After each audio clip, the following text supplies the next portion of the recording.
بسم الله الرحمن الرحيم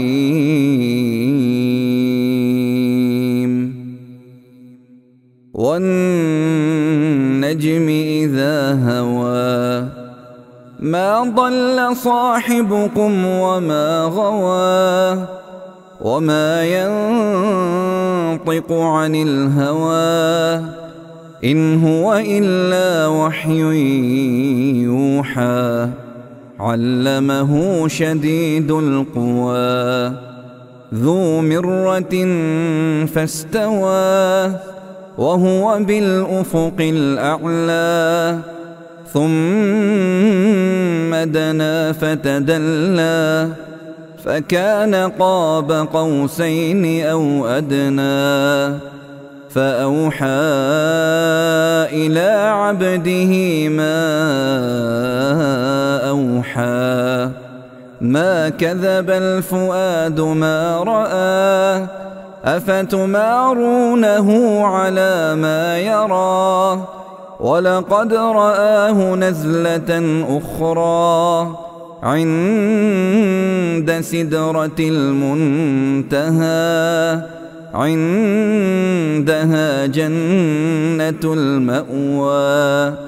إذ يغشى السدرة ما يغشى ما زاغ البصر وما طغى لقد رأى من آيات ربه الكبرى أفرأيتم اللات والعزى ومناة الثالثة الأخرى ألكم الذكر وله الأنثى تلك إذا قسمة ضيزى إن هي إلا أسماء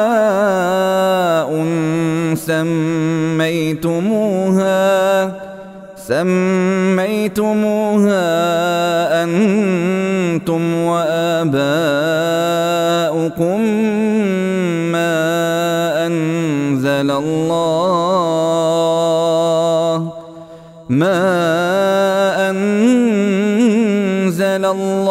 بها من سلطان إن يتبعون إلا الظن وما تهوى الأنفس ولقد جاءهم من ربهم الهدى أم للإنسان ما تمنى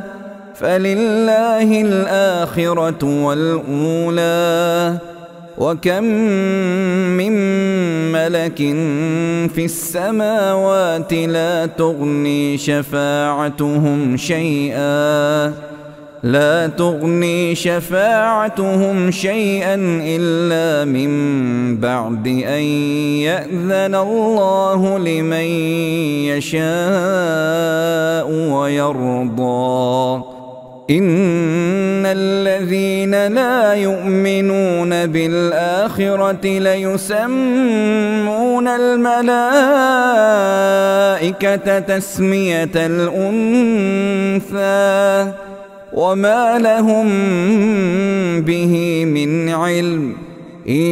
يتبعون إلا الظن وإن الظن لا يغني من الحق شيئا فأعرض عمن تولى عن ذكرنا ولم يرد إلا الحياة الدنيا ذلك مبلغهم من العلم إن ربك هو أعلم بمن ضل عن سبيله وهو أعلم بمن اهتدى ولله ما في السماوات وما في الأرض ليجزي الذين أساءوا بما عملوا ويجزي الذين أحسنوا بالحسنى الذين يجتنبون كبائر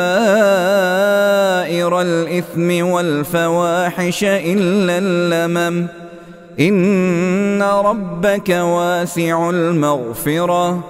هو أعلم بكم إذ أنشأكم من الأرض وإذ أنتم أجنة في بطون أمهاتكم فلا تزكوا أنفسكم هو أعلم بمن اتقى أفرأيت الذي تولى وأعطى قليلا وأكدى أعنده علم الغيب فهو يرى أم لم ينبأ بما في صحف موسى وإبراهيم الذي وفى ألا تذر وازرة وزر أخرى وأن ليس للإنسان إلا ما سعى وأن سعيه سوف يرى ثم يجزاه الجزاء الأوفى وأن إلى ربك المنتهى وأنه هو أضحك وأبكى وأنه هو أمات وأحيا وأنه خلق الزوجين الذكر والأنثى من نطفة إذا تمنى وأن عليه النشأة الأخرى وأنه هو أغنى وأقنى وأنه هو رب الشعرى وأنه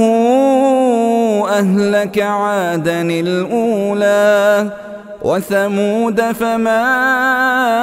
أبقى وقوم نوح من قبل إنهم كانوا هم أظلم وأطغى والمؤتفكة أهوى فغشاها ما غشاه فبأي آلاء ربك تتمارى هذا نذير من النذر الأولى أزفت الآزفة ليس لها من دون الله كاشفة أفمن هذا الحديث تعجبون وتضحكون ولا تبكون وأنتم سامدون فاسجدوا لله واعبدوا